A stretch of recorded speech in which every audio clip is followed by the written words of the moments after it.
proposal, there's a $145 savings, $145 to the residents of North Reading on average. Okay? Under this proposal, by their own terms, the detriment to the average industrial owner is $3,300. That's over 20 times the benefit that would be conferred to a resident.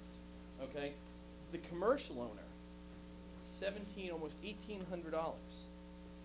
Somebody can do the math better than me, potentially Mr. Diamond, but we're talking 12, 13 times the benefit conferred would be the detriment to the commercial owner. That's a pretty significant number in a very difficult economy. We've all, watched the news. We've all felt it in our own pocketbooks. A $3,300 difference may very well be a part-time employee, somebody from the high school, perhaps. Businesses give a lot to this community, as well they should. But I don't think that involuntarily they should be compelled to give more. Right now, we do have a competitive advantage. What we don't have, like many of those other communities have, is a draw. We don't have the Burlington Mall. We don't have Route 1. If I was on Route 1, I'd pay a little more for taxes because the visibility. North Reading doesn't have that. We're a small bedroom community and a very desirable community.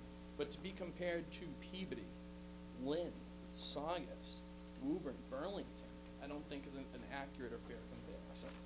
Excuse me.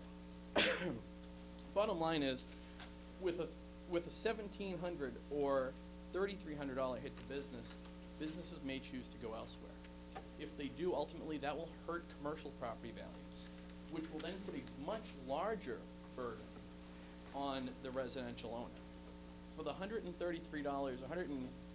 I believe it's $48 worth of benefit, I think the cost is too high. Thank you, Mr. Chairman. Thank you. Thank you. Gentleman in the rear. Before he does, I'd like to just respond, if I could. Because, please sit down. Are we engaging in debate, or what? Are we engaging in debating, or what? Okay. I want to hear from everybody. Okay. Gentleman in the rear. You can wait. You've made your presentation, and if somebody makes a statement that's absolutely wrong, we'll give you an opportunity to correct it. All right. Thank you, gentlemen. Sid Masiello, 6 Puritan Road. I am a property owner and not a small business owner. I am a parent of school-age children. And just want to bring up the fact that if property taxes keep going up and fees keep going up, people have to realize the small business owners do that disposable income will not be available. And the Shaws and the Stop and Shops and the Walmarts are still going to make their money, but it's the small business owner that's going to get hurt eventually, and not the big ones. And we need a break, and it's time to share the burden for the town. And that's it. Thank you. Excuse me. I missed a point. The point. You're speaking as a property tax? I'm a property owner, not a small business. Not a small, okay. Yes. Okay, I'm sorry, I thought you said you were. I'm the first one. I just wanted to get another side of it. Everybody up here so far has been with the small business owners, and I just wanted to say something. Thank you. As a property tax collector. Thank you. There was someone else with a hand over on this side? Okay. Mark?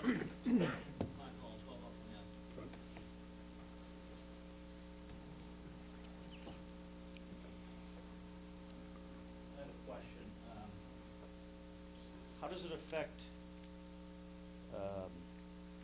small business owner that doesn't have commercial property, like the people who work out of their house or the home occupancy permits?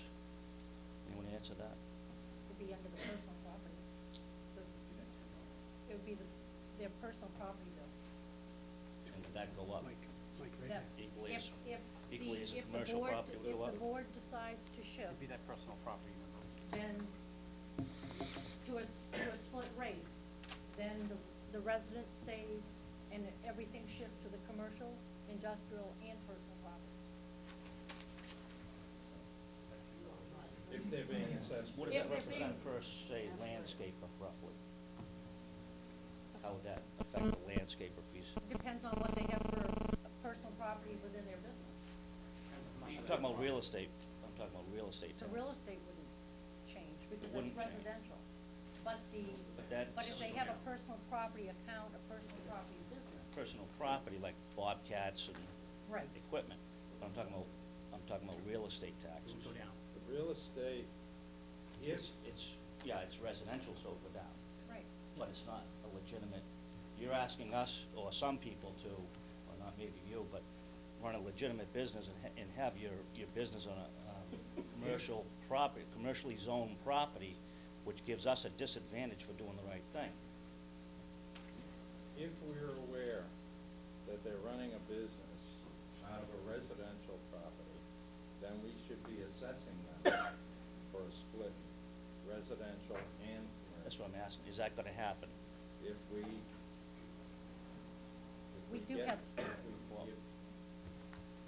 A lot of thought needs to be given to that, because some of us have, it's tough to compete with people who don't have the overhead that others do, that are doing the right thing.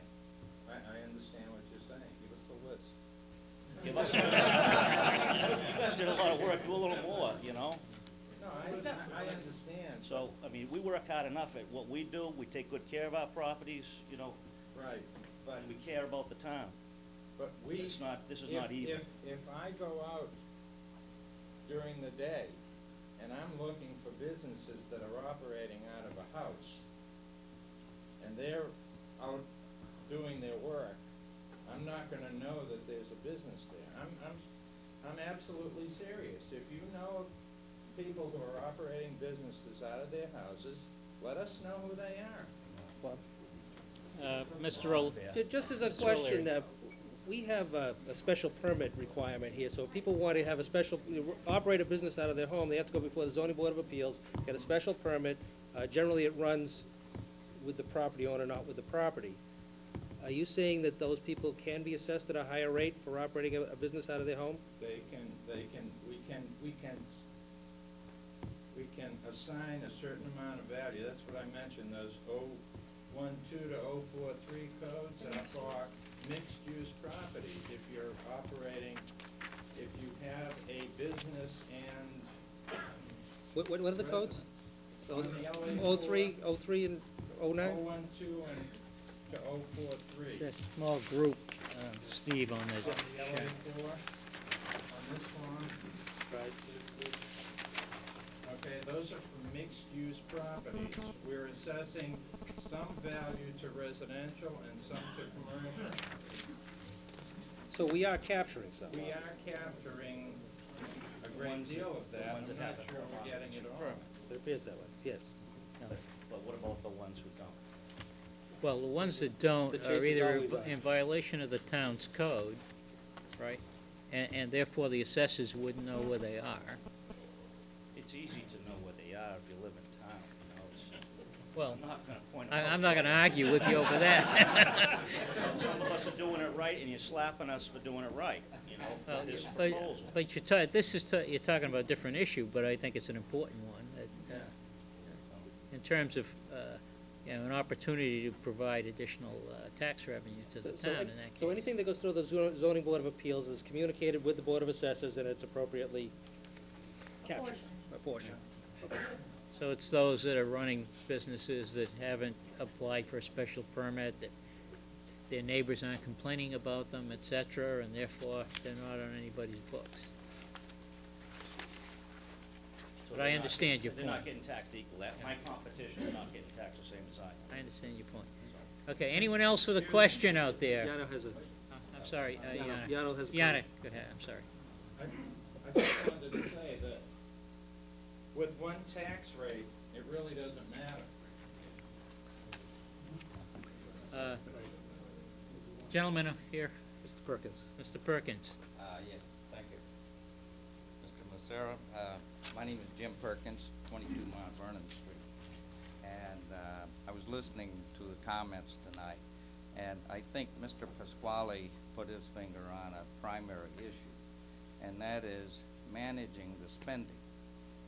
My feeling is that this is the year that we should be asking for givebacks from the employees, and the unionized employees.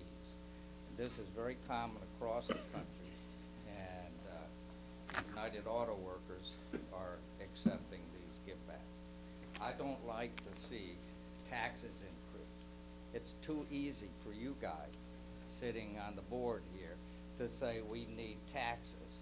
We need more taxes because our spending has increased. But why don't we look at the other part of the equation? And we should be looking for dramatic ways that we could reduce the spending. I know there are a lot of ideas with the people here about lowering the spending of the town that would provide the extra income that you need, not income, but would reduce your spending to the level of the income that is coming in. And that would decrease the importance of tax increases. I am opposed to the tax increase. I am not a business owner.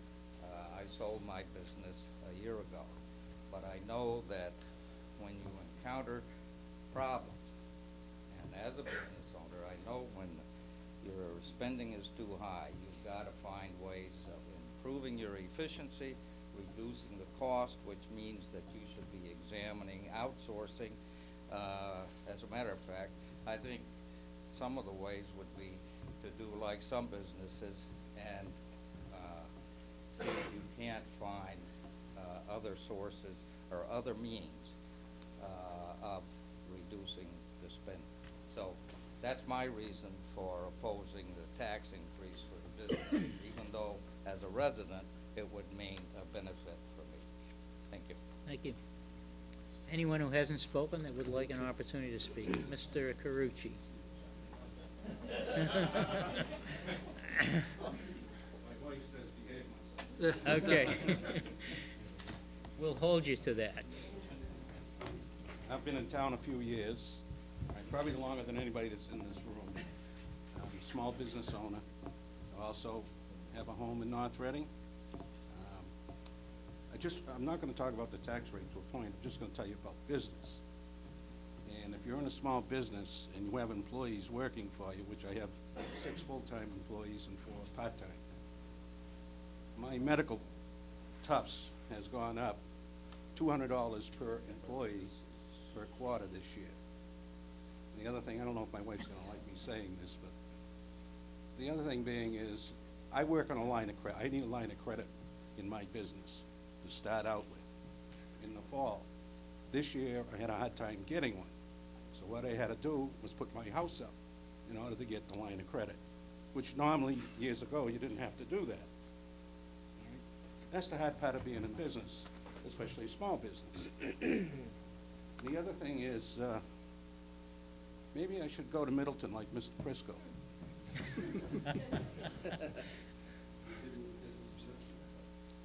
One of your businesses? Yes. I think they were the lowest one up there on the board. But I'm in Wakefield too, and I have 300. I know that, but Trust me, I know what you mean when all right, you right. So you know. I know what it's like having lines of credit. Now, the other thing, the only other reason I get involved in the schools, and schools are my big priority in this town. I had 4,000 people tell me 4 years ago that we did something wrong with the schools, so they voted it down. But we're back with a new plan for the next couple of years to attack the high school, to do something there. So we turned around and we went back, and we're back to the drawing board. And I'm asking this group also to go back to the drawing board.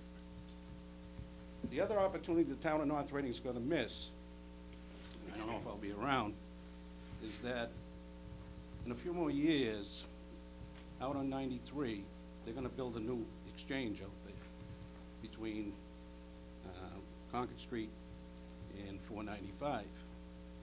North Reading can become a secondary market for Concord Street and Main Street. If this group wants to work, we're trying to get sewerage into the town. And that's a big commercial endeavor. And that's what the selectmen also should be working on.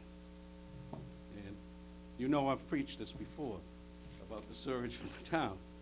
And I was told before that MWRA was not allowed in the town, would never be able to be brought in, and then the last couple of meetings, the tone has changed.